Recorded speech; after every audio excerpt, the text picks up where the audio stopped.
So this is Huntey, this is Minty. He's 6, she's 4, and they've just gotten like increasingly like more anxious over the last few years. Mm-hmm. We've had a lot of construction at our house. I don't know if that's it, just like a lot of strange people coming in and out constantly. We've been under construction for a couple of years. Mm-hmm. But Huntey has bit a few people, and he owned the big one. Yeah, she barks. They both bark incessantly, and it's like they don't listen when we say no. It's okay. It could be the same person that's the same worker that's been in my house for a year, and they're still barking their heads off at him like crazy. Like they won't calm down. I can't get them to calm down. He's bit. The most recent reason that I called you is because he bit a kid in our neighborhood that was dropping something off at my house. You know, I had them outside with me. We live on like the end of a cul-de-sac, and I didn't think anyone was coming around, and they were out front with me. I was planting flowers unleashed. I went to my garden shed, and he bit this kid that came up. I wasn't outside at the time. I mean, I was in my shed. And it's like a sweet kid that just was biking over to drop off something at my house. And it's like, they have so much anxiety of like people coming to our house. And I have 4 kids, and it's like, I don't want, Huntey, come. No. I don't know how to get them to calm down. I don't know, like, they're so friendly when they're like not at home, but when they're home, they feel like they just have to protect the house, and they bark incessantly. They've been like, Huntey's been attacked by like a dog in our neighborhood, so I think like that might have started some. When was that? That was like a year ago or 2 years ago. Like these dogs, like, you know, he used to be so friendly on his walks, and just, we walk them, try to socialize them every day. And then these dogs attacked him. And now it's like he's just nervous on walks. And then sometimes he'll bark at other dogs. Okay, that's reactivity. Yeah, like, but the most thing that I want them treated for is like the anxiety level. They won't stop barking at home. When we try to call them off, they won't stop. Okay. And then, he's biting people. Like he's bitten people now. And now I'm afraid that that's like going to continue. Mm-hmm. So we have the child, right? What were the other times he's bitten somebody? He bit my niece, her hand. Like she kind of startled him, and I'm not going to blame her. They had just been at a boarding facility. We were out of town, and I brought them home. And then my niece came up behind him to pet him, and he like turned his head and nipped at her hand. Was there punctures? No. Was it a scratch? Yeah. Oh, okay. It was scratched. Okay. I think he like nipped at he was sitting on his couch that he likes to be on, and my son's friend just went over to pet him, and he kind of nipped at his hand, like kind of don't pet me, like, and that was the only other time. How old was the friend? 10 or 12. Okay. Yeah. When they went to pet him, were they talking or like being excited at all? I don't know. Okay. I'm not sure. The child that was bitten coming into the yard, punctures? No, it was like through his pants, but it was bruised badly. Bruised. Okay. Yeah. So the first 2 were scratches. This 3rd one was a bruise. Okay. So we got what I call like hypervigilance, like in the home, like like the lot of barking and all that stuff, right? It's so bad. Have you done any training in the past? Yeah, like when he was a puppy, we did training, and he was a lot better. And then it's just like, I think with all the construction that started and all the people, he just got more anxious. And then when we got her, she started, it's like they're feeding off each other. Mm-hmm. So it's like it made it even worse. And are you training both of them or just one? Well, she had gotten trained herself, but it's like none of the training ever stuck with them. Like they pull on leashes, like they bark incessantly at the house. It's like, and to be honest, I have 4 kids, so it's hard for me to like follow through. Yeah. And they were good for a long time, and now they're bad again. How old are your kids? I have 2 in college now, and I have 1 in high school, 1 in middle school. Okay, cool. But they could help. Yeah. Cool. The previous training that you did was like food-based only, or did they use any training tools? I mean, I've tried with everything. We've done food-based. We've done training tools. Like we tried invisible fence. Nothing worked. They ran through the invisible fence at the altitude. They didn't care. They were like, they never could do anything. And it's like, I've had the shock collars. Like they don't care for anything. The only thing that semi gets him afraid is a water bottle. If I have an active water bottle, he hates water. So that's the only thing that can get him to stop. But they could be shocked to the high hills, and they don't care. They're like, shock us. We're going to still bark. Like, we don't care. Did you use the remote collars like with the trainer, or was it just something that you guys did during your I tried it myself. It wasn't with the trainer. How much was the collar? I don't remember. $80? No clue. No clue. Couldn't tell you. Okay. After 4 kids, I don't remember how much something cost from them years ago. Like No worries. literally don't remember. Okay. How'd you find us? I'm just looked for like aggressive like dog rehabilitation and on Google, and you guys came up. And I saw that you said you could rehab like pit bulls and all kinds of stuff. And I'm like, well, if you can rehab them, then hopefully you could rehab these guys. Well, yeah. I mean, there's some. I think this is a lot of just misunderstanding, like not understanding how to handle these kinds of dogs. The little one I'm not really too worried about. The big one I'm not even worried about either. Well, see, I had a Vizsla, just so you know. This is our second Vizsla. Our first Vizsla never barked at one thing. The doorbell could ring, he never barked. So friendly, so calm. Like, I mean, high energy in terms of like wanting to run and work out. By the way, my husband runs him 5 miles a day. Oh, wow. They get a ton of exercise. Both these dogs. She plays ball from morning till night. They get so much exercise.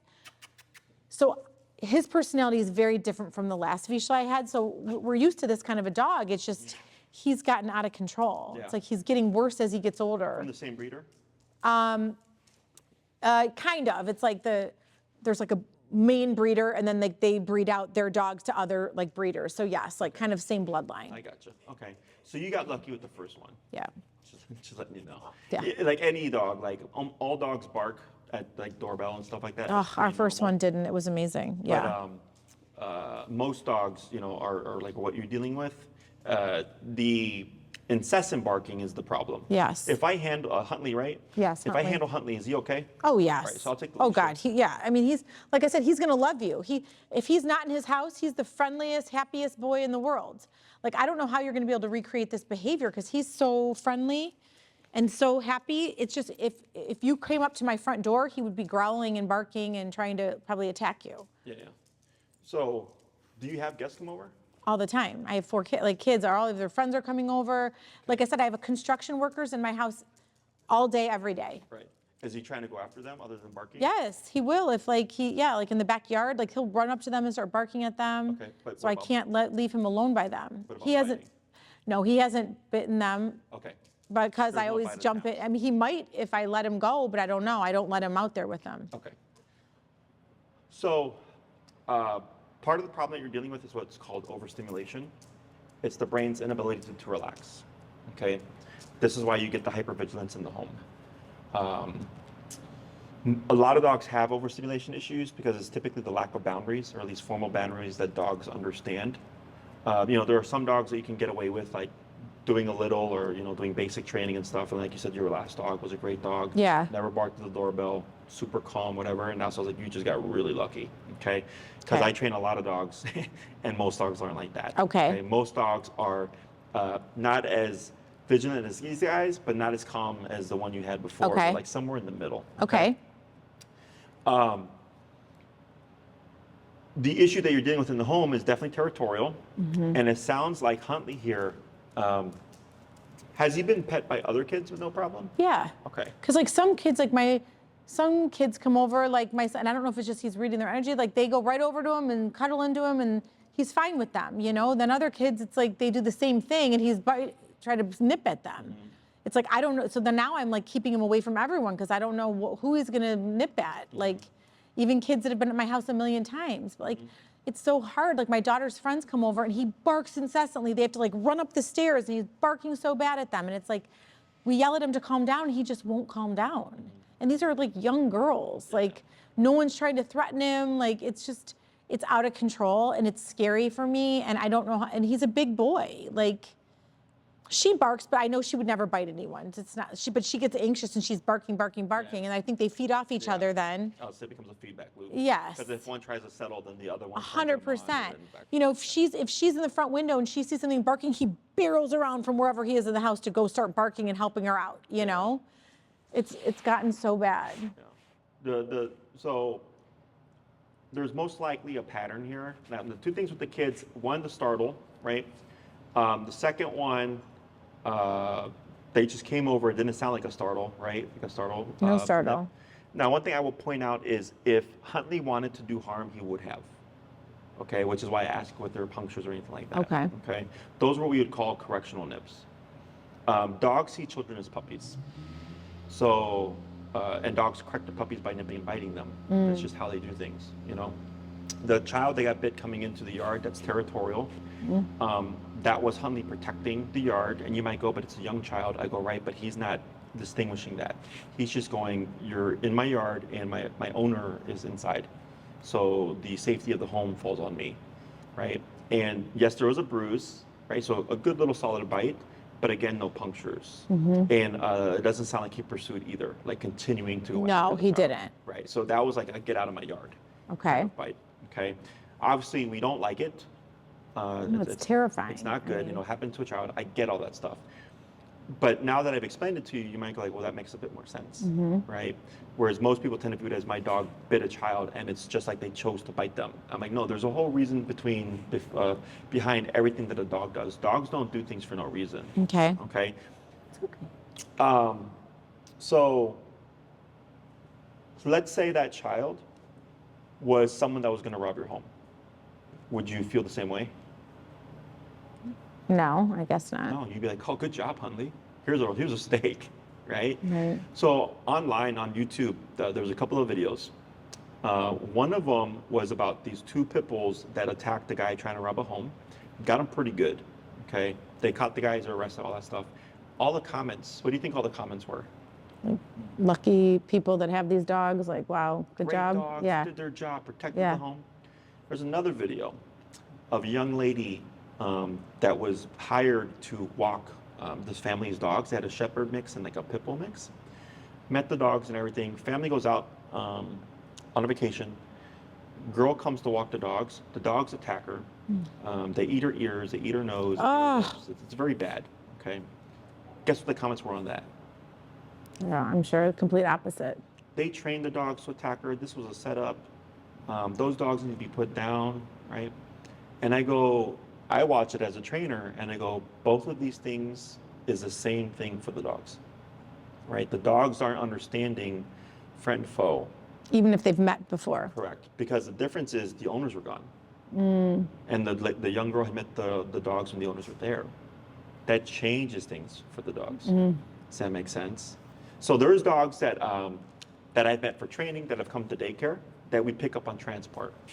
And there'll be a few that I'll tell the owners, I'm gonna do this pickup myself because I know the dog's gonna be territorial, but I know what to do. I had one in particular, I went to pick him up for the first time and I knew he was gonna be a problem because he was very territorial. That's why they were training with me. And they had put the shock collar away from the door, so I couldn't grab it, and I'm opening the door and the dog's sitting there trying to attack me, you know? I got the dog, and then I just told him going forward, make sure you hang the remote on the outside so that we can address the problem right away and not have to worry about, getting bit. And they're like, wow, they're like, Jesse, but he's met you. I go, right, but you guys aren't home.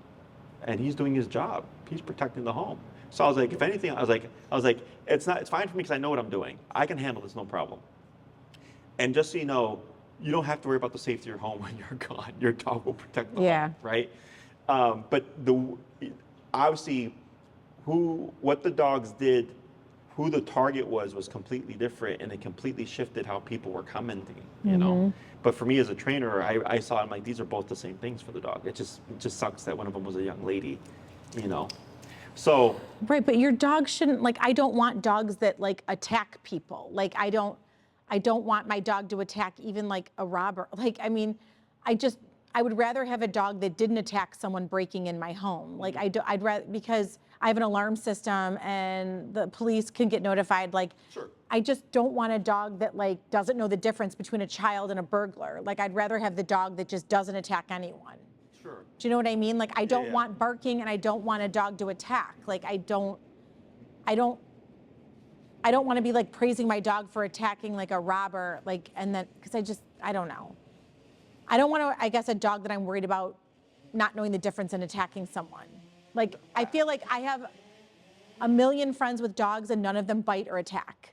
So like, I don't know, I don't know. So it's very teaching him tough to distinguish. I don't want him to distinguish. I just don't want him to bite anyone. Or to bite. I don't want him to attack a burglar at night or, a person coming in my house. I don't want him to attack anyone. Like I have an alarm system for that. Like I don't feel like I want that to be like his job. You know what I mean? So there's a difference between attack and what he's doing. I'm just trying to help you understand dog behavior, right? So like the first child that startled him, that's a correction, right? And understand, like we don't like it. I get it. I don't like it either. But I know that he wasn't doing it because he wanted to attack the child. He was doing it because he was spooked, and he's essentially telling the child, don't spook me. Okay. That's the lesson behind that, right? The second child, I'm gonna assume, the other thing too is, if he had an active problem with like children, like it'd be all children. That's why I asked him, like, does he get touched by kids like regularly? Like, oh yeah, all the time. I mean, my kids are laying on the floor with these dogs 24/7, playing with them. Like their friends come over, laying with them. Like. So something in that second time, there had to have been something there that caused him to decide, like, I need to correct you. We just don't know what it is. Okay. Okay. And it could have been a startle effect. It could have been maybe the kid hugged him too tight.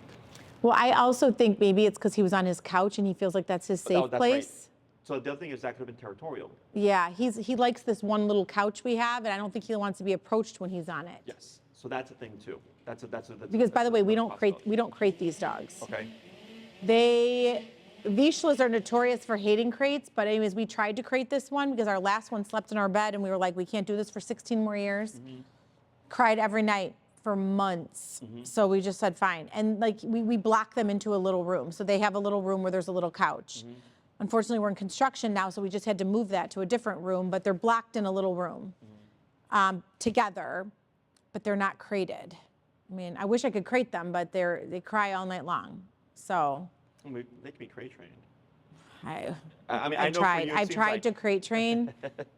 I don't know anyone with a Vizsla that can crate train. Like everyone I know is like, no, They're they not can very never. common. Like this would probably be like the 8th Vizsla Okay. I've seen in like 15 years. Okay, You know? yeah. But I've crate trained Vizslas. Okay. It's just, I think it's easier as puppies. Like he's 6 years old. Probably not that easy, right? no.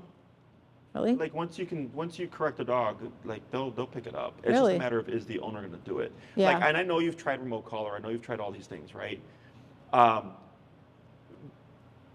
But there's a right and wrong way of doing these things, and that's always the biggest thing, right? So right now for Huntey, when you had him, what was he doing? What do you mean? When you had him, when you're holding his leash, what was Huntey doing earlier? Pulling. Yeah, Minty, right? Minty. What's Minty doing right now? Pulling. Does Minty look relaxed? No. What about Huntey? Yes. You see that? Have I done anything fancy with Huntey right now? No. What am I doing wrong? Well, I gave Huntey directions immediately. Oh. What was the direction I gave Huntey? Did you tell him to sit? I don't know. I didn't tell him to sit, but it may have looked like that because I pulled up on the leash, I pushed down on his butt, and then he sat down, and then I stopped. And I kept doing that every time he got up. And eventually he goes, okay, well, if I can't move around, if I can't sniff, I can't do these things, then I'm going to relax. And I Okay. did that with no words, I did that with no obedience, I did that with no relationship with Huntey Yeah. in a matter of minutes. Okay? And the difference is, it's because I know what I'm doing. Okay? And that's, Should I try this with her? sure, so go ahead and bring her in towards you. Come here, You're not Mitt. going to say anything. You're not going to talk to her. You're going to lightly press down on her hindquarters, and you're going to relax. And every time Minty gets up, you're going to pull up and you're going to press down. Okay? Yep. You can circle her around. Scoot the butt over. Yep. And then press. There you go, and then relax. And this might get a little annoying. Yep, up, and then down on the butt. Yep, push, push, push. There you go. And then relax. She's really stubborn. It's okay. And we're going to just keep doing that, okay? And if you keep doing that, she will at some point most likely do this, okay? So you're not telling your dog to sit. What are you telling your dog to do? Relax. Relax. And that's the difference between obedience and behavior. Up, so bring her in. Up on your leash, down on the butt. Push, push, push. She's really Okay. strong. Push, push, push. I can't. She's a little thing. You got it. There you go. You're, And then relax. she's really bad. Okay. Up and yep. See, And then she's down real the butt. feisty. There you go, and then relax. But you see how she just started the off right there? Right? Because she's going, okay, this is the 5th time. So mom's probably going to make me sit again. Okay, up, yep. There you go. Right? And we're going to just keep repeating that. It's going to be a little annoying, but she's going to keep doing that. Okay? So the reason why we're not saying sit, the reason why we're not saying names or anything like that, we're not saying relax, is it means nothing. Your dogs don't understand the English language like you and I do. Right? They understand physicality, nipping and biting. They understand what we dub as pressure. So when you pull up and you press down, that's pressure. That's physical pressure. Okay, and the moment she gives you what you're looking for, which is the sitting position, you relax. So she's going, okay, every time I get up, mom is disagreeing with me and telling me to do this instead. Up on the leash, down on the butt. There you go, good.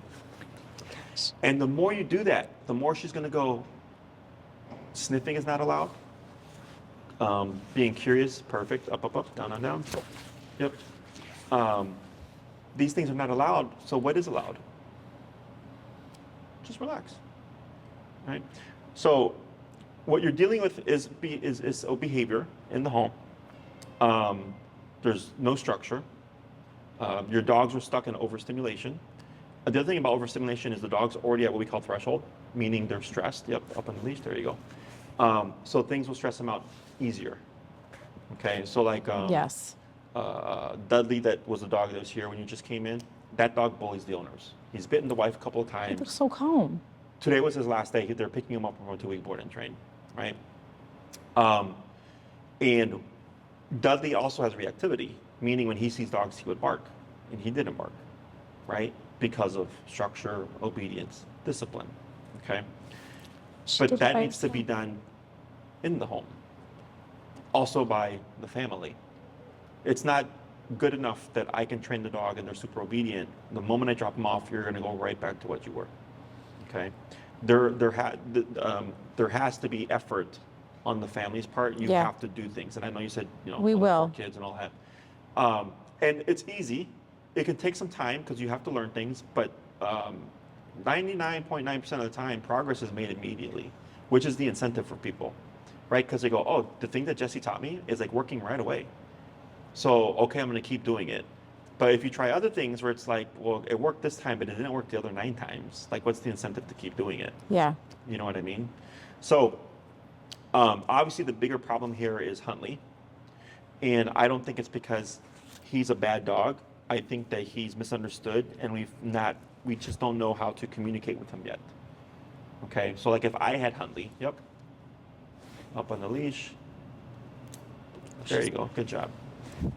If I had Huntey, at some point he would be this. He wouldn't be the dog that you have at home. Okay, because you can already see how I'm having an influence on him. Yeah. So if he was my dog and I'm around him 24/7, I have an even greater influence. Open your leash, down the butt. And then the more he starts to realize these behaviors aren't acceptable in Jesse's home. And also, this is not my responsibility. And then he starts to relax. Okay? That's the hard part. Because it requires being a certain way with your dog. Most people, when we get dogs for companionship. But dogs don't need companionship. What do you think they need? Structure? Structure. If we're giving structure, if I'm giving structure, what does that make me to the dog? The master. Yeah, the leader. The leader. The leader. Okay, so I need to be the leader of the pack, yeah. Yes. There she goes. See, she's real feisty. I'm saying she doesn't. And so here, yep, you're doing good, down on the butt. So she's not being feisty, right? She's defiant. She's not being defiant. Oh, she's not? Okay. No. She's anxious. No, And she has so much energy wants to move. anxiety. You see that? You see that heavy panting? Yeah. You see the moving of the head? That's anxiety. I know, she's so much anxiety. So, and again, I want you to understand your dogs more because you're thinking, oh, she's being feisty, she's being stubborn, she's being disobedient. I go, no, she's anxious. Yeah. She's stressed out right now. I know. She wants to move. And what are you telling her? You can't move? You can't move, right? You need to relax. But that's actually how we influence up and down on the butt. Okay. There you go. Good. That's how we influence the She dog. doesn't understand why mommy is doing this to her. It's okay. Unfortunately, even if you told her, I'm doing this to help you relax, She doesn't I don't understand. Okay. See, my instinct right now is to pick her up and cuddle her. I don't want to do that because that would reinforce the anxiety. I know. Now, This is a I problem know- we have. And my kids are wanting to cuddle these dogs and pick them up all the time. Like, I just hope we can be the type, you know. Will we still be able to do that at some point? Yeah. So up on your leash and then take your time. There's no rush. So up and then slowly down, push and push and push, and then relax. There you go. Okay. Can I pet her or no? I wouldn't pet her. Okay. The reason why I wouldn't pet her is, why do you want to pet her? Because she's cute. Okay. And I always pet her. I don't know. I want her to calm down. Okay. I understand that. She doesn't. When you pet her, it's a reinforcer. up on your leash down in the butt. And essentially what you're telling her is you should feel anxious right now. So you're actually going opposite of what your intention is. Oh, okay. You I see said, that, yeah. that's why we're doing this instead. And the only reason she's struggling is because I can see she has some anxiety. Huntley doesn't have anxiety. Because if Huntley was an anxious dog, he would be just as stubborn as her. See, I'm thinking that he's gotten so much more anxious since we got her, and she's giving him off that energy because she's anxious. She's definitely anxious, for sure. I think for him, he just doesn't have formal structure up on your leash down on the butt. There you go. Okay. So Interesting. that's the difference between behavior and obedience. He's really smart too. Like he's just a very smart dog. So I do think he has the ability to get trained and calm down, and I mean, But calming down and being smarter too are not related. I guess I mean, I don't know. He seems smarter than her for some reason. I don't know how to say it. Like he seems so human to us. Like he understands everything we say to him at home. Like if I even say certain words, he goes and gets whatever we're talking sure. about. So he's got cues. Like he's got things. Yes.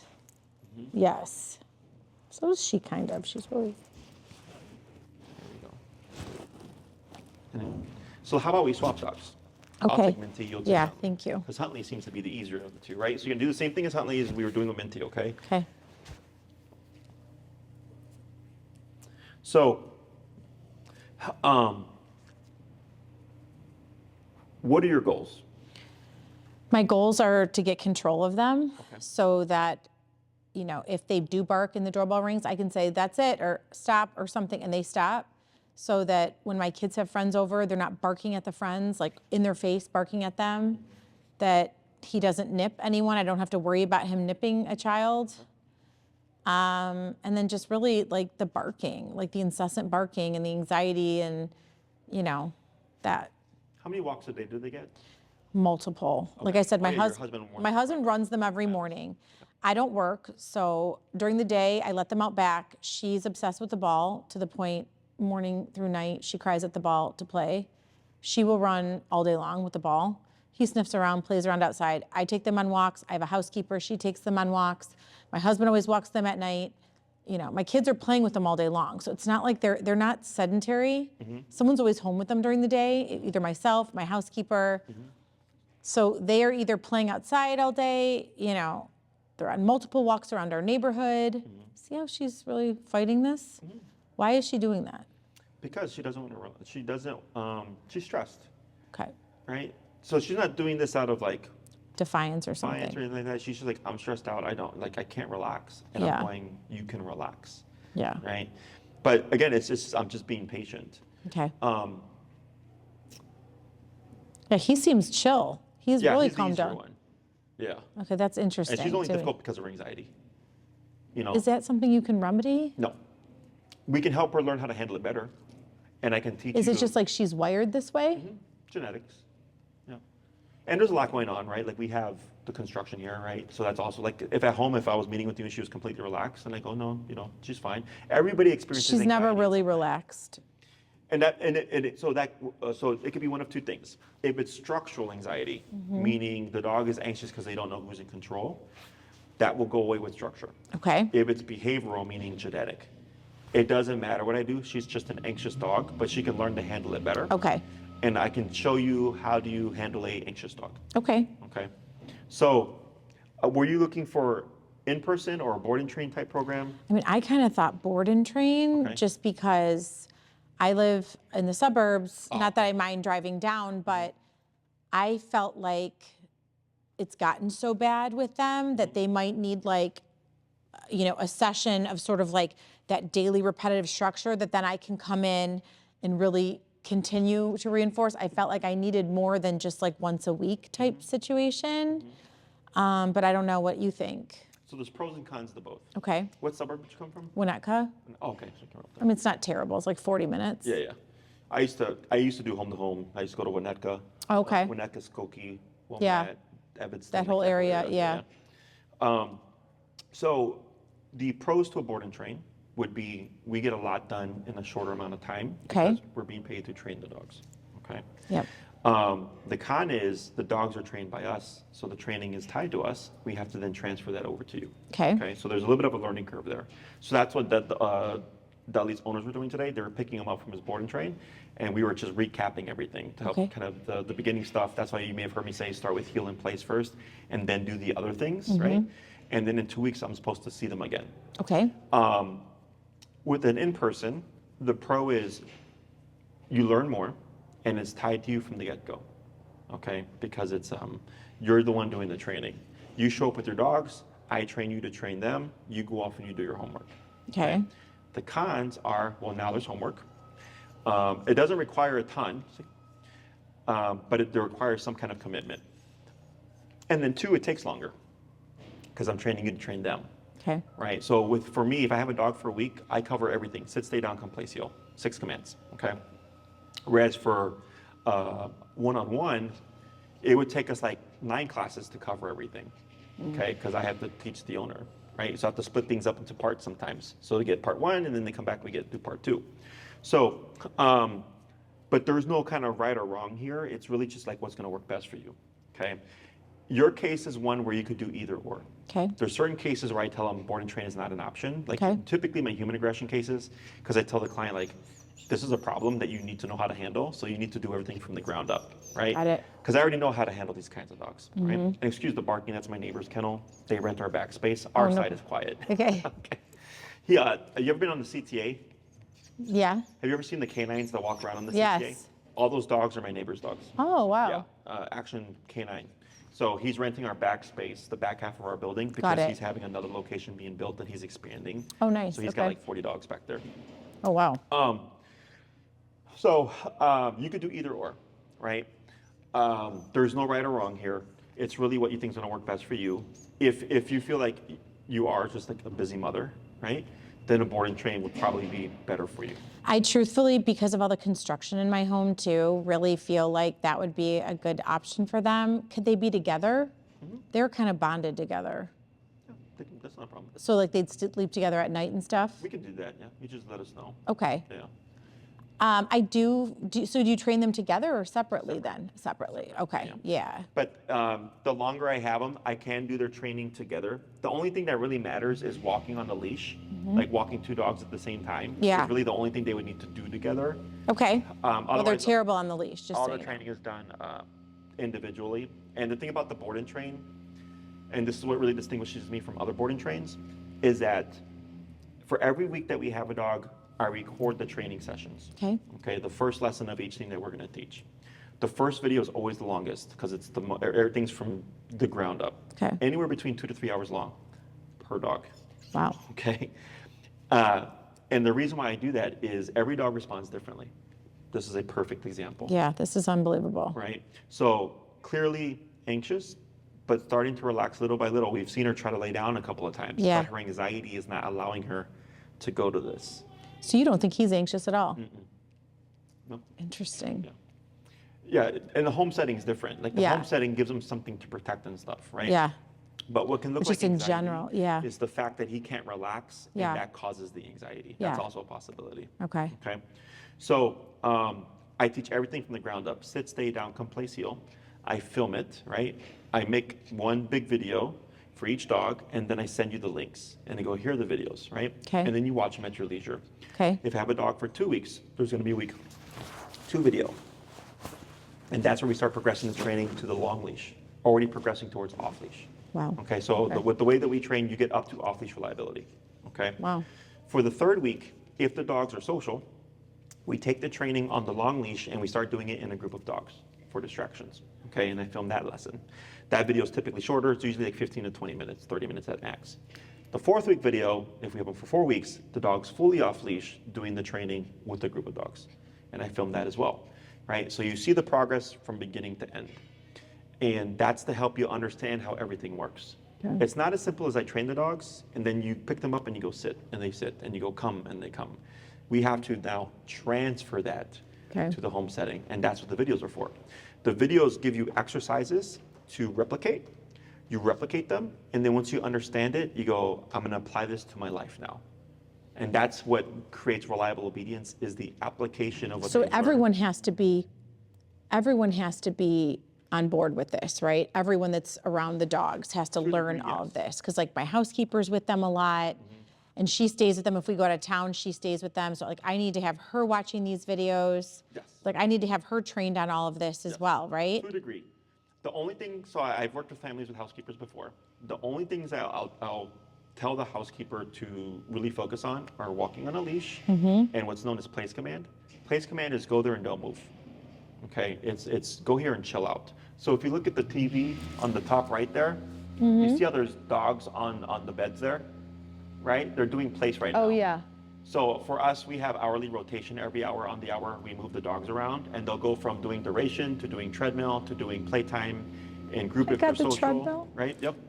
And then they go to rest in their kennel for an hour, and then we repeat that rotation again. Okay.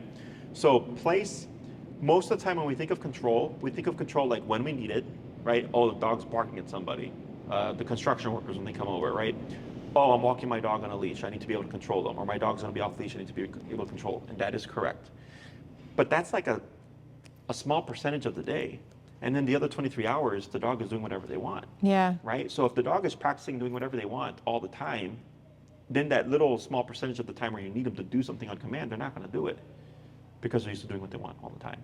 Got it. You see that? So you have to kind of get them doing what you want them to do so they get used to that during the day. On some regular basis, right? So Right. then when something happens, you're like, hey, don't do that, yes ma'am, because they're used to being told to do something on a regular basis. Okay, that Right. makes sense, yeah. Yes.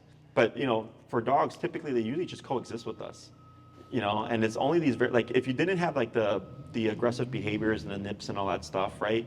Yeah, the pulling can be annoying, but it's like, that's whatever. Yeah. Who cares?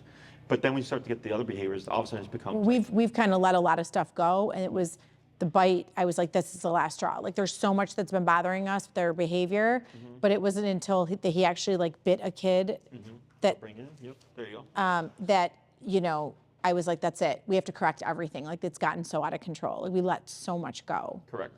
You And know, now you're going against 2 years, he'll be 6. 6 years, And she just turned 4. and you've had them since puppies. So He never used to be bad like this. I swear it's when we got her. I think it's her a anxiety caused him to go crazy. it's possible. I really think so. It does happen. So, So think of it as you're going against 4 years of habit here, 6 years of habit here in the home setting, right? So that's where the work is. So for us, like it's very easy because it's a whole new relationship. okay. Okay, but what's nice is that we're going to get a lot done in a short period of time, and then as long as everybody's on the same page, right, and willing to do certain things, the most important things that everybody could do is heal in place. Those 2 things. Everything else is great if everybody be on the same page and use those things too, right? Okay. But those 2 things alone make a big difference. So when you say like place, is that like, let's say the doorbell rings and the dogs go flying up to the door and they're barking incessantly and like I am having a hard time getting to the door.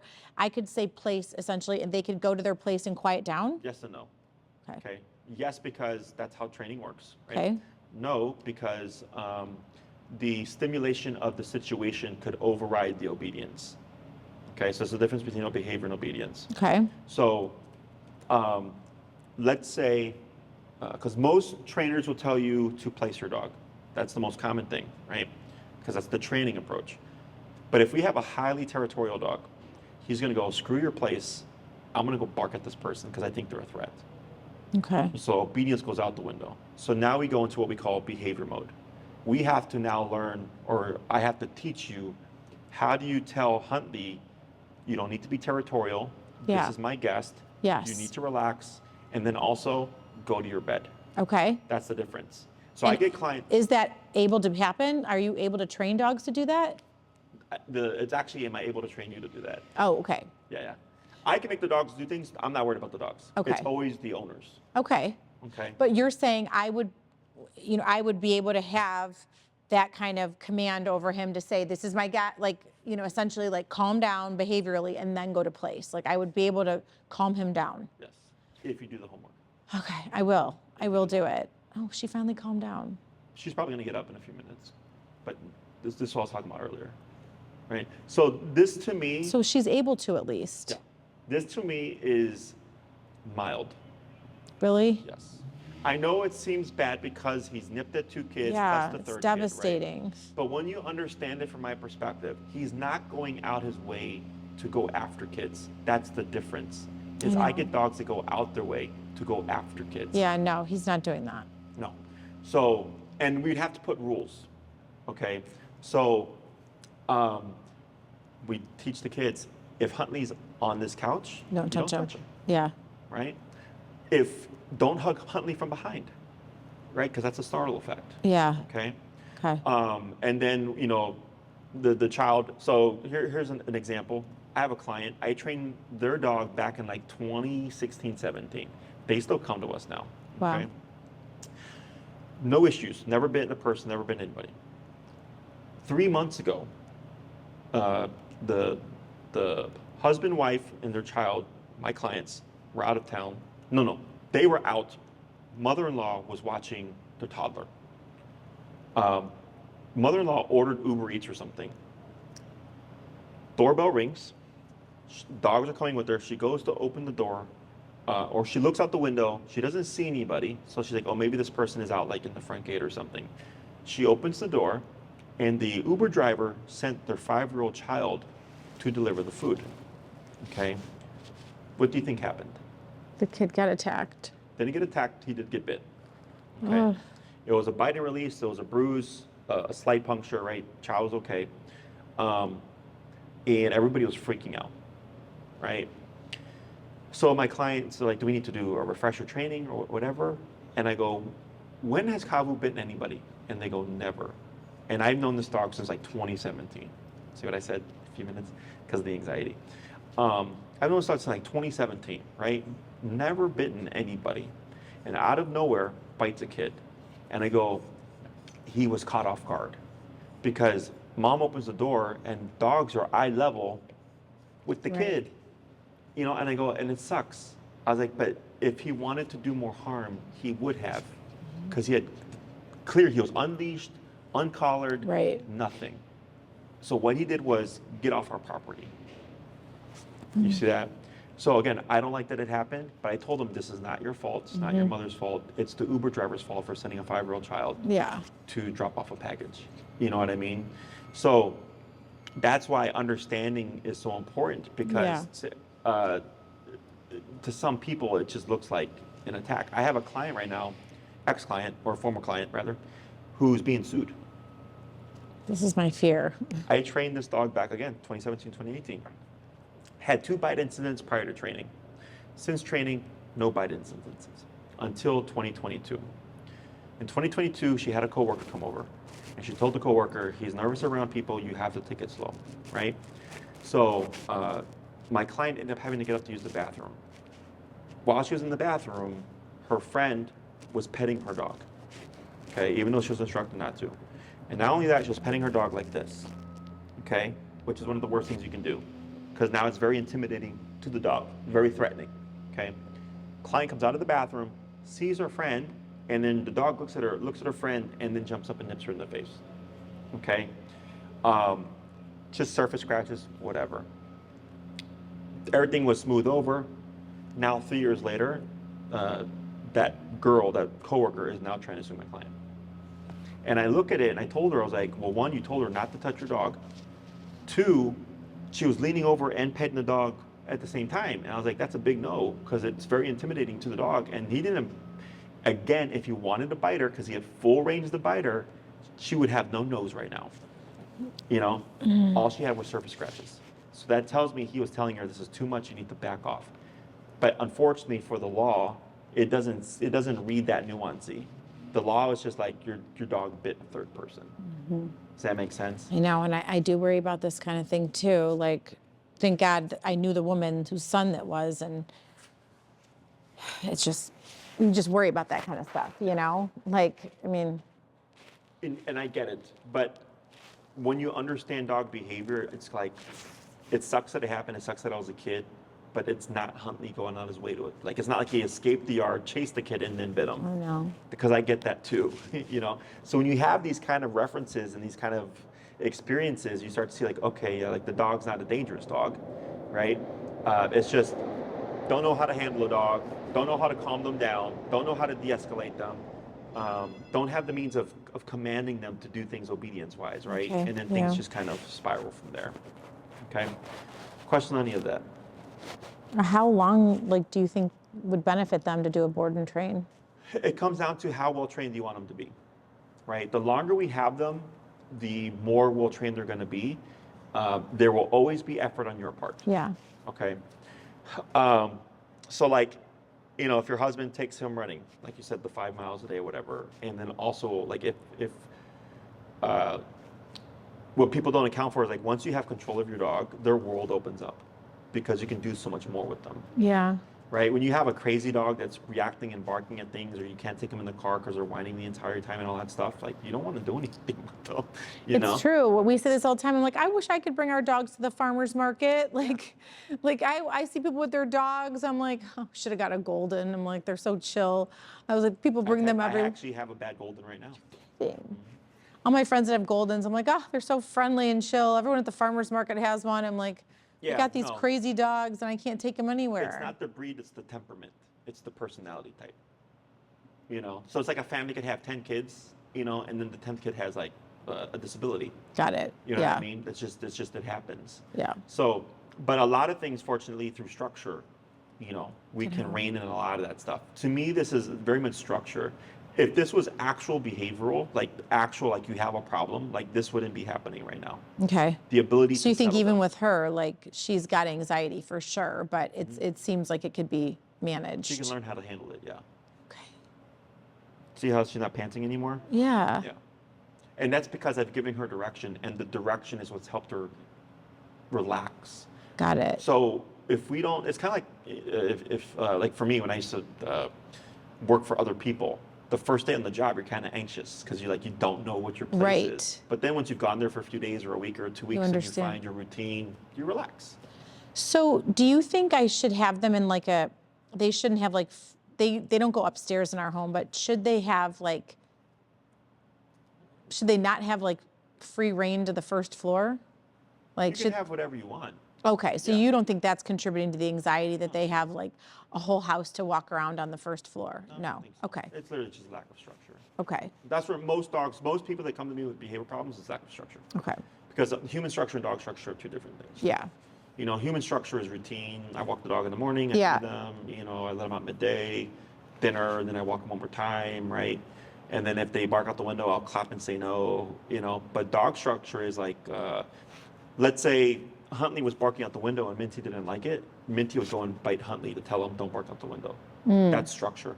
Structure is consequence. Got it. This is what's allowed and this is what's not allowed. This is acceptable, this is not acceptable. Okay. So like right now when I was pushing on her hindquarters, I'm to a degree telling her, you pacing around is not acceptable. You being anxious is not acceptable. Now she's so much more calm. I can't believe it.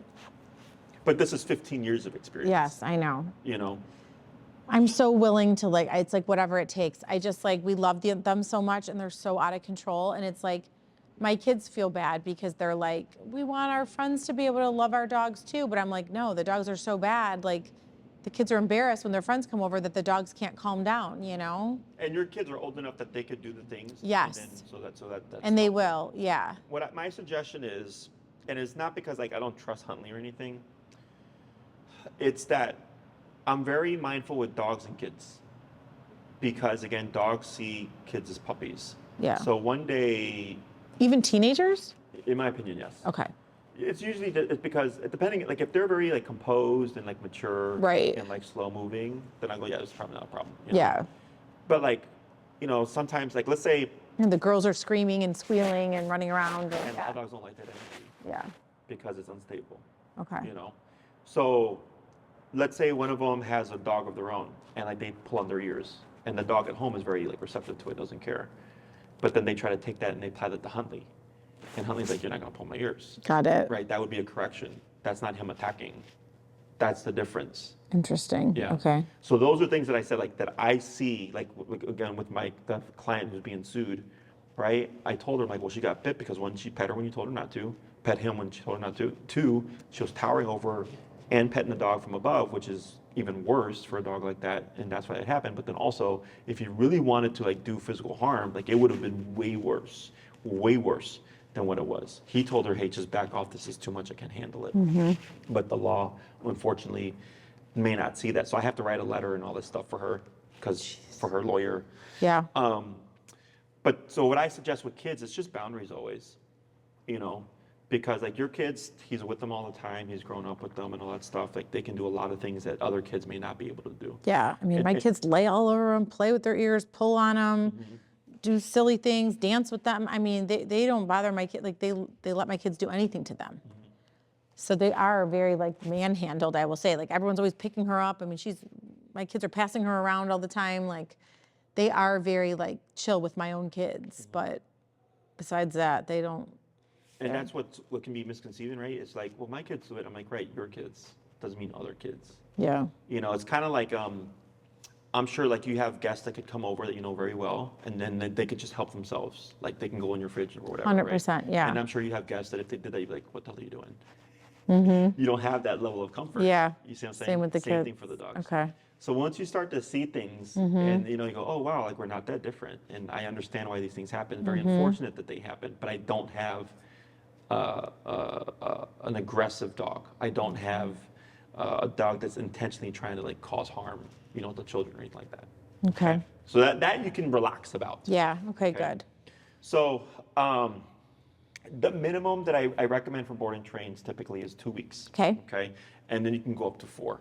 Okay. 3 is a nice middle ground because, and then by the way, so for a 1 week board and train, you get your video and 1 hour follow-up per dog. Per dog. Would I do those individually? You can do them at the same time. Okay. Yeah. Normally, I tell clients to do no more than an hour and a half. We do 45. Okay. And we just do the math or whatever. Yeah. Because I've had it where I've done like, I had one family, I trained 4 dogs at the same time and it was 4 hours in a row. Oh, And it that's a was just lot. Too brutal. much. Yeah. So for everybody, Yeah. if you do a 2 week board and train, it's 3 weeks, 3 classes per dog. Oh, wow. Okay. If you do a 3 week, you get 5 classes per dog, and then with the 4 week, you're getting 7 per dog, right? So obviously, you get more and more and more. With those classes, they help to transfer the obedience, but then also they are to cover things that I can't cover here. Are those in the home? Those classes They're here, or during the summertime, I meet clients at Oz Park. Okay. I do in homes. There's just the travel fee for the in home. Okay. And you said you're in Winnetka. Okay. So, and how long did it take you to get here? like 35, 40 minutes. Okay. So as long as it's like close enough within the city, it's just a $50 upcharge. Okay. Once I start getting to the suburbs, it's my hourly charge. Now, what I've done for clients in the past, this was actually coincidentally the client that I trained 4 dogs, is they had a ton of follow-ups. So they just used a couple of the follow-ups to cover the travel time. Oh, got it. Does that make sense? Yeah. So here, if you have, let's say 10 follow-ups, you know, we could use 2 follow-ups, 1 for the travel there. Got it. And One then back. 1 for the actual lesson there. Correct. But I can cover things that I can't cover in the video. Okay. So that's what this client was asking about because he really wants me to do it in-home, but he's in Palos Heights. Okay. So, but yeah, expect in the beginning, there is always going to be regression after a board and train because they go from structure back home to no structure. Okay. Until you start implementing things.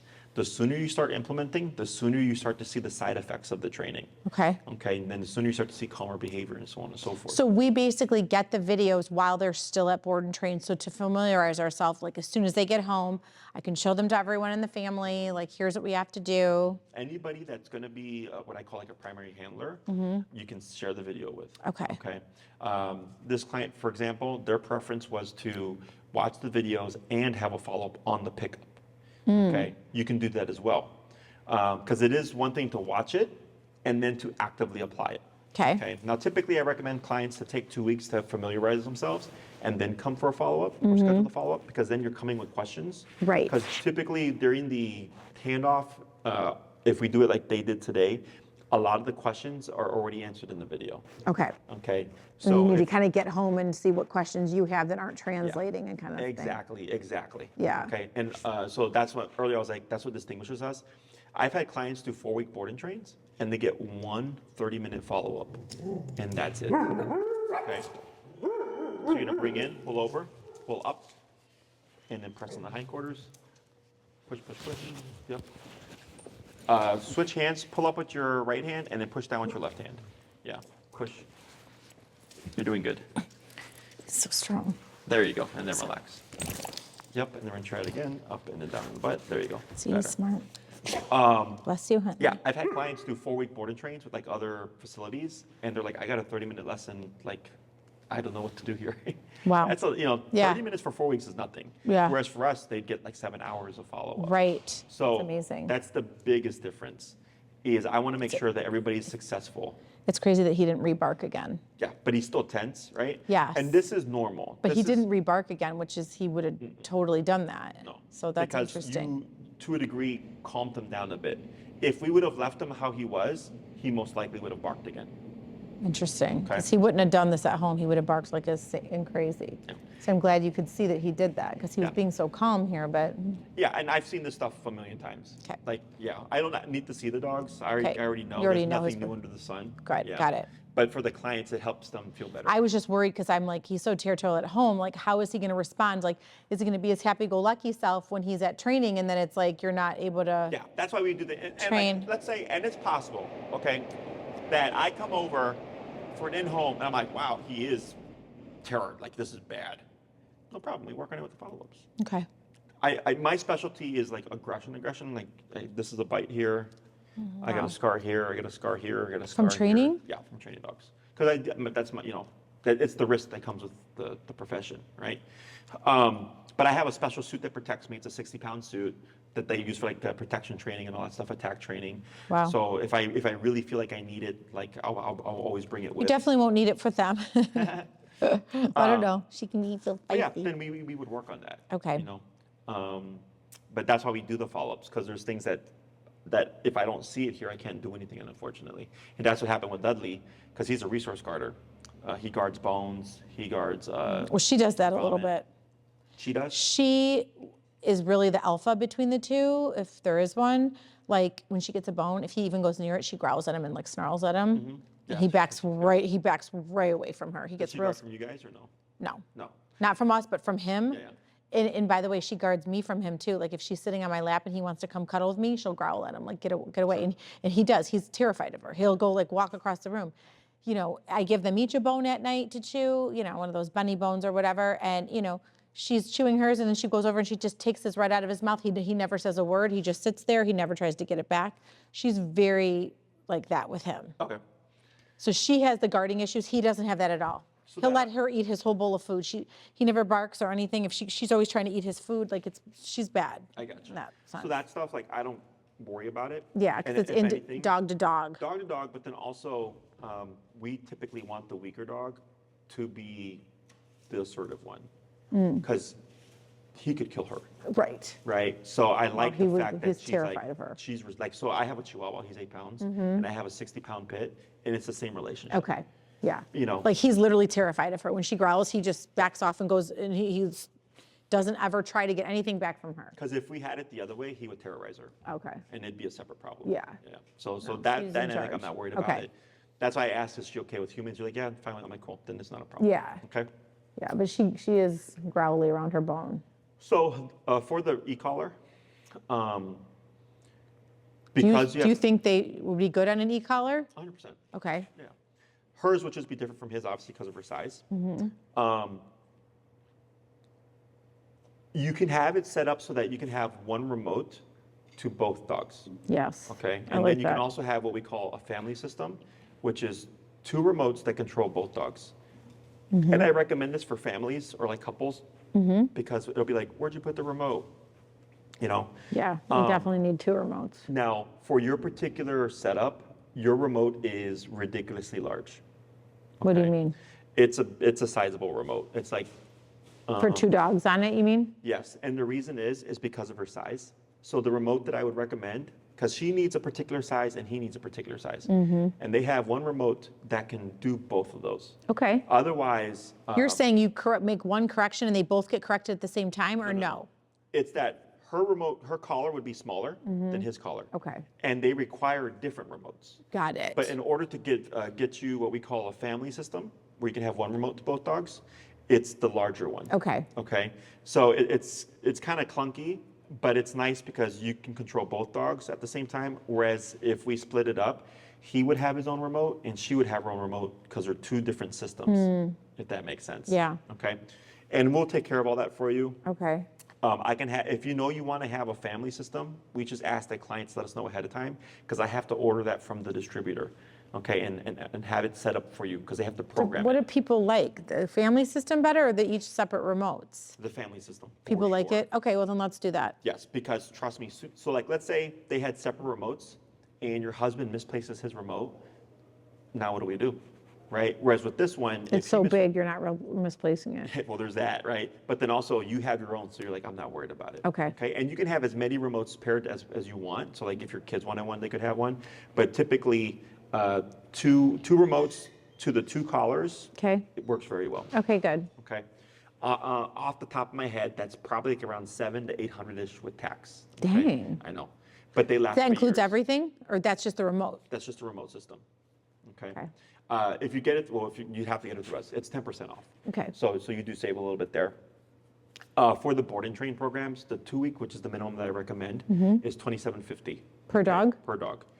Since we're training, I'm assuming both at the same time. Yeah. You get 10% off the second dog. Okay, Okay, so it'll save you a little bit there. 2 is the minimum that I Yeah. would recommend. 3 is a nice middle spot.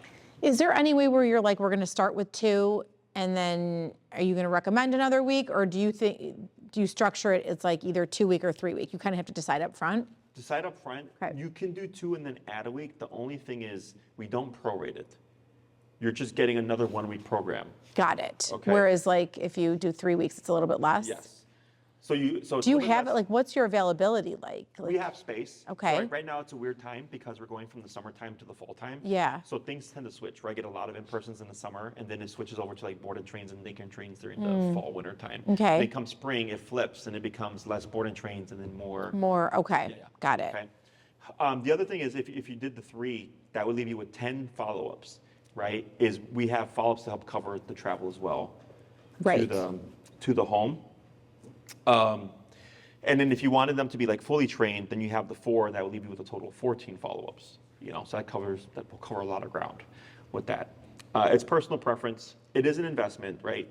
I tell everybody it's a one-time investment for like a lifetime return. Yeah, I Like, agree. It's the only time I've ever had a client come back is because they forgot something, they didn't remember something. It wasn't because the training wasn't working. I had one client, I trained a dog in 2019. COVID happened, right? Nobody Right. could leave their homes, so he didn't do any of his training. And then him and his previous partner split. He got a new partner. He came back in 22, and he's like, "Hey Jesse, we fell off the wagon. We want a refresher."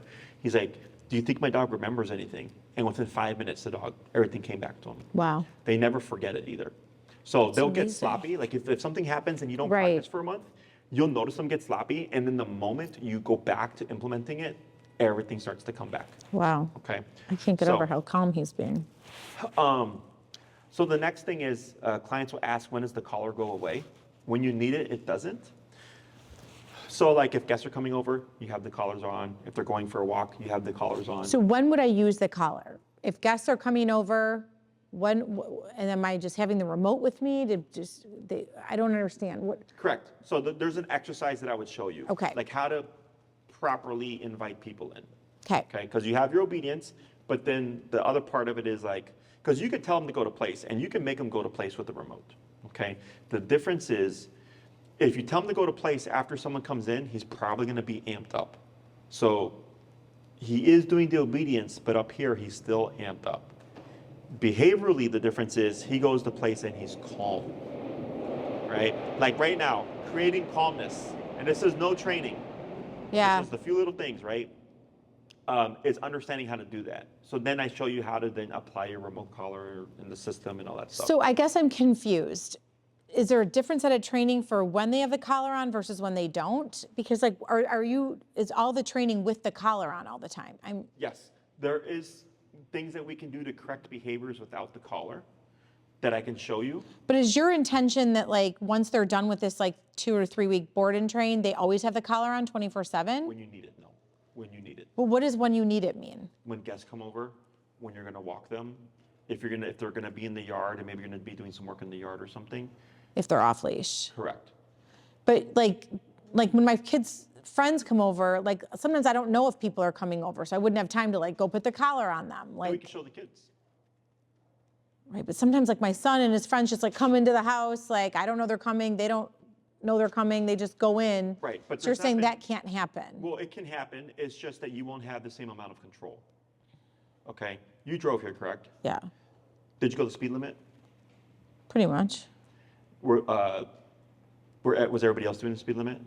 Probably not, I don't Probably know. not, right? I mean, I had them with me, so I was careful. Most people speed on the expressway, right? But then when they see a cop car, what happens? They slow down. Right. So think of the e-collars as cops on the collar. When the dogs have the collars on, they know that if consequences around, they know the cop is around, they're going to behave differently. Yeah. So it has nothing to do with my skills as a trainer or anything. It's just opportunistic behavior. If they can get away with it, then why not, right? Got it. So one thing I would note is that, let's say your son comes to the friend randomly, right? That's never been a problem, Yeah. right? Then I go, it's a non-issue. But then if he's not quieting down his barking, we could just collar him up and then correct him. And or I will show you an alternate means of correcting the dog where you not always are dependent on the collar. Okay. But the collars give you the best result.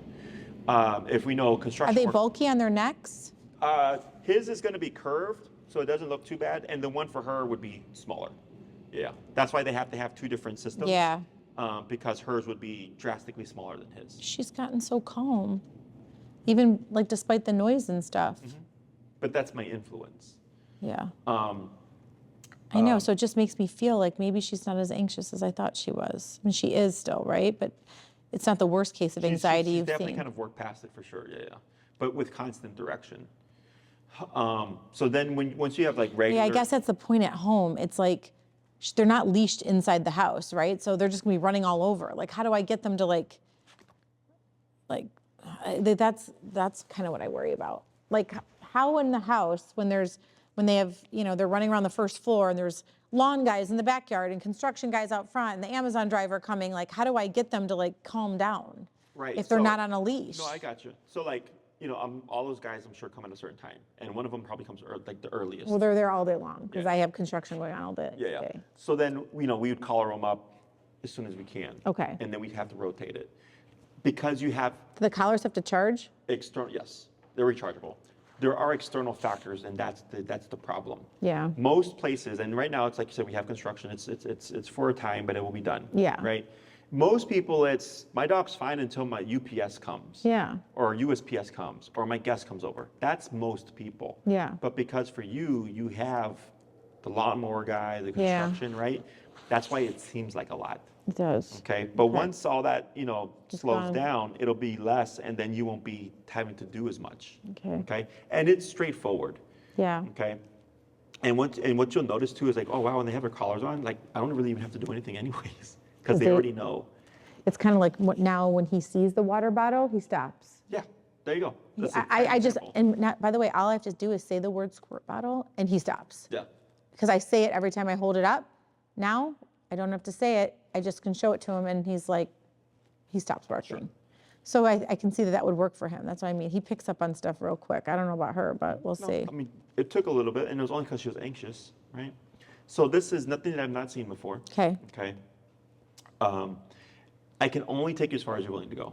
Yeah. That's what I tell everybody. I really want to If go. I come up with something and I go, hey, you have to correct Huntey at 80, and you go, well, I don't want to do that. Then I go, then I can't help you because No, I'll do whatever you say. Honestly, I'm already so impressed with like what's happening here. I think, yeah. I mean, I'm desperate. I want them to be better behaved just for all of us. So I think my whole house is going to be on board with this, and when is the soonest that you would take them in for the board and train? So we need vaccination records. Okay. And then a brand new clear fecal. Okay. Brand new clear fecal. Correct. Okay, so I can send you over. They're all caught up on their vaccine. In fact, I sent them to my friend after he bit her son, just in case. I was like, just so you see, he's up to date on everything. Sure. So I can send you that, and then do I just take a clear fecal into the vet? Yep. So when they go poop next, take them, go to your vet and go, I need fecals. Okay. And then they'll test it. They'll send you, it's clear or whatever, and then we can board them right away. Okay. Okay. Or to start the train program right away. So for example, what's today? Tuesday? If you got everything in, payment, all that stuff in, we could have them in as soon as next Monday or Sunday or whatever. I'm just trying to think if I should do this strategically because we're out of town for a week. Maybe that would be a better time to do it. Yeah, you can do that. And you can schedule things ahead of time. And then if you're like, let's say you have a trip coming up in like November. Yeah. You know, you can put, it's just 50% down Okay. to hold your spot. Okay. And then the remaining is due at the start or before the start of the program. Okay. Okay. Let me think here. So you're available if like we start like maybe like the second week of November or something like that. If I can get everything in, well, gosh, that next week is November 1st, right? Yeah. Yeah. So maybe like not next week, but the week after. Okay, I got to look at my So calendar. what you'll do then So I is got to go deal with. So I have to wait to get the fecal, so right before they're coming in, right? Yeah, so what you can do is ideally we want the fecal about 7 days prior. Okay. The reason is sometimes it's happened with us where a client will submit the fecal and it'll be done during what's known as an incubation period. So it doesn't pick up the parasites. We literally had a client, got the fecal, dropped it off the day before their dog was going to board, the dogs, dropped their dogs off. So that was Friday or Thursday, fecal was dropped off. Friday, they gave us the fecal. Saturday, they dropped their dogs off. Sunday, we came in and the dogs had pooped and they were infested with worms. Oh my God. Yes. Oh. So when we called them and then they called the vet was like, oh, it's probably during an incubation period. So that's why we tell clients a week prior. A week prior. Yeah. So if you submit it Friday and you get it Monday, Tuesday, and we're going to board them the next Monday, Tuesday. Right, it's we're good. perfect. Okay. Yes, yes. Because it gives a week in case for something to happen. Now, if that did happen and you guys are out of town, because these clients were in Europe at the time, and they thought they were going to have to come back, and they go, no, it's like, we have 18,000 square feet. We're going to isolate these guys. Okay. There's just an upcharge because we have to disinfect like every Right. day and all that kind of stuff. Okay. But yeah, these are the things that as a boarding facility. Yeah, you you've come seen this across. before, Yeah. right? So Okay. we've learned to do that, and that's helped mitigate a lot of stuff for our clients. Any other questions? No, I'm really hopeful. I feel like you're the right guy for the job. I mean, I'm like, just the fact that he didn't bark at that guy that came back in here, like that was crazy. Like he's so calm right now. I'm glad to hear that you don't think he has anxiety. His is more structural. And then, you know, she definitely does, but she's doing better than I expected her to do in here. Once we get structure in, it starts to calm the brain down and slow it down. So it takes more to see the craziness. So when they do the board and train, do people like snuggle them or pet them? I mean, they're just so loved on at home that I just like, or that's not the way it goes here for the board and train. No one's going to snuggle them. They'll get pets here and there, but our job. And they'll be able to snuggle together at night in the same little crate? Yeah, that I'm not worried about. Okay, yeah, fine. And they get complimentary Kuranda beds, so they get a bed with their kennel. Okay. This is the other thing too, is you can't be your dog's friend and leader at the same time. I'm not saying you can't snuggle your dogs. I'm not saying you can't pet them ever. We just want to change how we do that. Right? If we, like earlier when you said, well, I want to pet her because she's cute, right? Yes. Like, that's not a good reason. By the way, this is going to be hard for my kids who are obsessed with these dogs. Sure. I understand. But we have to get them behaved well. But like, let's say at night, it's calm, it's dark out, no one's coming to the house, we're watching TV. Can they lay all over me and I can snuggle them at night? That's fine, because they're not being corrected at that time. Yeah, they're not under command. And what I would do differently is I would tell them, come up here because I want to give you affection. Okay. As opposed to I sit down and they just jump on my lap. Yeah, Those are two different things. He barks at me to go to the, I can't even say the word out loud, but if it's like family room. If I say, you know, if I say that word, he'll bark at me when I get into the house because he wants me to go in there. He will bark at me until I go sit down so that he can lay on top of me and get petted. See, I would correct that. See, he does this every night and it's like, I don't want to go sit down, but I'm like, fine, I'll do it just so he calms down. So I end up going in the family room. He lays on top of me and makes me pet him for a while. And then he instructs me to do that. And I actually follow it, which is even more insane. And so what do I do when he does that? We would correct that. We would Okay. use the collar if needed. But right there, good point. If he can tell you, go to the family room, Yeah. I'm going to lay on you, and you're going to touch pet me, right? And when I say it out loud, it actually sounds so insane. How do you expect to go stop barking? I know. Right? That's why they go against each other. So again, I'm not saying that you can't do these things, but now we'd flip it, where I'd go, maybe for 5 days in a row, I don't want to go in the family room and pet him, right? And on the 6th day, I go, hey, I want to go, hang with Huntey in the family room. Then I would tell him, get over here, because now I want to do it. Got it. That's the only difference. That's what I told these guys. I told them we have to flip it. I was like, right now, Dudley decides what he wants. Like, he'll tell him, pet me. and then he'll growl at them to tell them to stop petting him. Right? Okay, yeah. So I was like, you cannot have a dog that tells you what to do like that and then expect to be able to tell them what to do. It doesn't work that way. Right, that's interesting. You have to have more of an authority relationship than a friend relationship with the dog. Okay. Like with your children, right? Yeah. You're a mother. Yeah. And that's actually a leadership role, right? But if you were always trying to be cool and be their friend, but then it came down to, well, I need you back at 10 o'clock, where I need you not to go to your friend's house because we have chores to do. They're not gonna listen. Yeah. Right? So Yeah. that's why I look at dogs, same thing as kids. Like, Okay. it's parent, child. Yeah. But the difference is, like, I was raised old school, I was spanked, is dogs have consequences for each other and for humans. Like, you have 3 prime examples of Huntey distributing consequence, Yeah. right? So that's why we need to have that consequence back, because if we don't, and we're He's so smart, he already knows not to get up. So go ahead and pull over here, pull more, and then lightly push on his hindquarters, or push. Yep, push. It's okay. Wait a sec, up on your leash. There it is, almost. Yep, down the hindquarters, very good, right? So they just kind of reset there, because you saw how he was wagging his tail. So he's kind of, hey, Minty, is it time to play? And then we went, no, it's not. Okay.